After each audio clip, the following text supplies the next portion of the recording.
Hello friends, जानू the kitchen house में तमारुं स्वागत छे। आज आपणे बनावशुं नवो नास्तो। हजू सुधी जो तमे मारी चेनल ने सब्सक्राइब ना करी होय तो पहेला सब्सक्राइब करजो ने लाइक करजो ने शेर करजो, जेथी आवनारा नवा विडियो तमारा सुधी तुरंत पहोंची सके। आ शियाळामां खावानी खूब ज मजा आवे तेवो नवो नास्तो छे। तमे जरूर एकवार ट्राय करजो। तो चालो जोई ले आपणे रेसिपी। अहींया मैं 2 पूड़िया पालकना लीधेला छे। आवी झीणी होय तेवी ज लेवानी छे पालक। तेना उपरथी मैं डांडला कापी नाखेला छे ने साफ करीने राखेली छे। हवे एक पेन में पाणी गरम थई गयुं छे। हवे तेमां आपणे पालकना पान छे ते एड करी दई अने ब्लांच करवानी छे, बहू बाफवानी नथी। એટલે આમ કરવાથી તેનો કલર જળવાઈ રહેશે।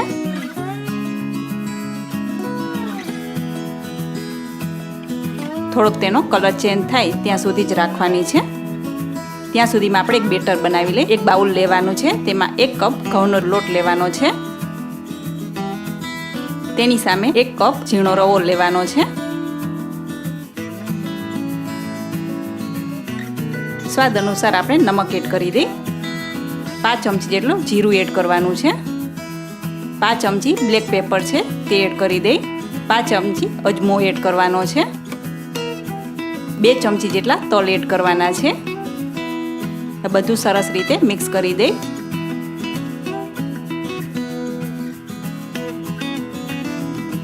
હવે તેમાં આપણે થોડુંક પાણી એડ કરી દઈએ।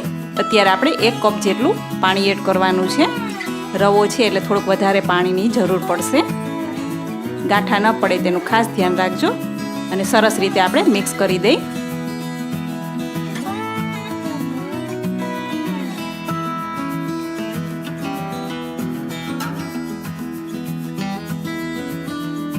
एक कप मांथी थोड़ुंक पाणी राखेलुं हतुं ते आपणे धीमे धीमे बधुं एड करी देवानुं छे ने सरस मजानुं बेटर तैयार करवानुं छे।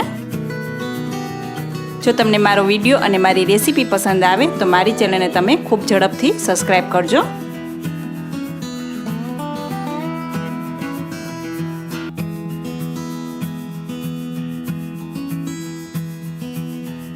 तमे जोई शको छो सरस मजानुं बेटर तैयार थई गयुं छे।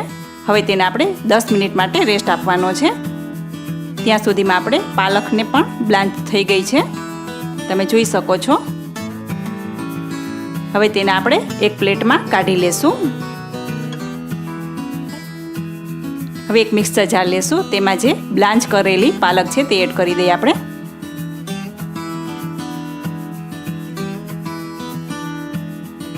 ત્રણ થી 4 કળી લસણની એડ કરવાની છે।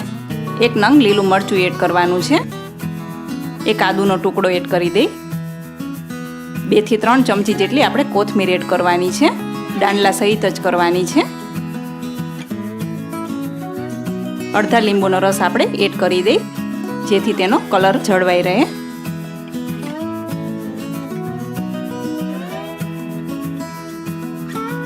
હવે તેમાં આપણે થોડુંક પાણી એડ કરી દઈ 2 થી 3 ચમચી જેટલું અને ઢાંકણ ઢાંકીને આપણે પેસ્ટ તૈયાર કરવાની છે। તમે જોઈ શકો છો સરસ મજાનો ગ્રીન કલર આવી ગયો છે અને સરસ મજાની પેસ્ટ પણ તૈયાર થઈ ગઈ છે। હવે જે બનાવેલું બેટર છે તેમાં આપણે પેસ્ટને એડ કરી દેવાની છે અને સરસ રીતે આપણે મિક્સ કરી દઈશું। ઘટ લાગે તો થોડુંક પાણી તમે એડ કરી શકો છો।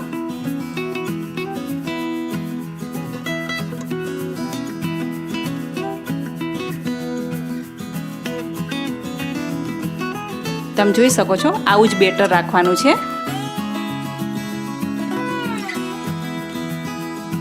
હવે અહીંયા મેં એક નોનસ્ટિક તવો મૂકેલો છે, તેમાં આપણે 1 ચમચી જેટલું તેલ લેવાનું છે અને જે બનાવેલું બેટર છે 1 ચમચા જેટલું આપણે પાથરી દઈ અને સરસ નાના નાના ચીલા ઉતારવાના છે। જો બાળકો પાલક ન ખાતા હોય તો આવી રીતે તમે પાલકનો નવો નાસ્તો બનાવીને આપી શકો છો।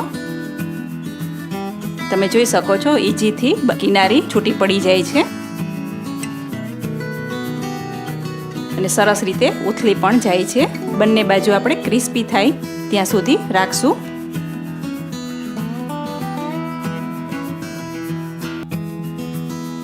બંને બાજુ ક્રિસ્પી થઈ ગયા છે, તમે જોઈ શકો છો। હવે તેને આપણે સર્વિંગ પ્લેટમાં જ લેવાના છે। જોતાં જ ખાવાનું મન થઈ જાય તેવો પાલકનો નવો નાસ્તો તૈયાર થઈ ગયો છે. નાસ્તાને મેં ટમેટા સોસ સાથે સર્વ કર્યો છે. તમે ગ્રીન ચટણી સાથે પણ સર્વ કરી શકો છો. તમે જોઈ શકો છો એકદમ સોફ્ટ પાલકના ચીલા તૈયાર થઈ ગયા છે.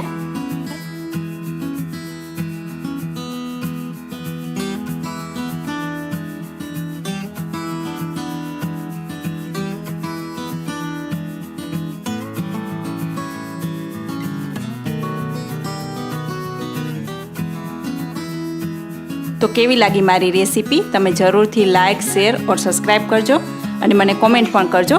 ફરી મળીશું અવનવી રેસીપી સાથે. ત્યાં સુધી આવજો.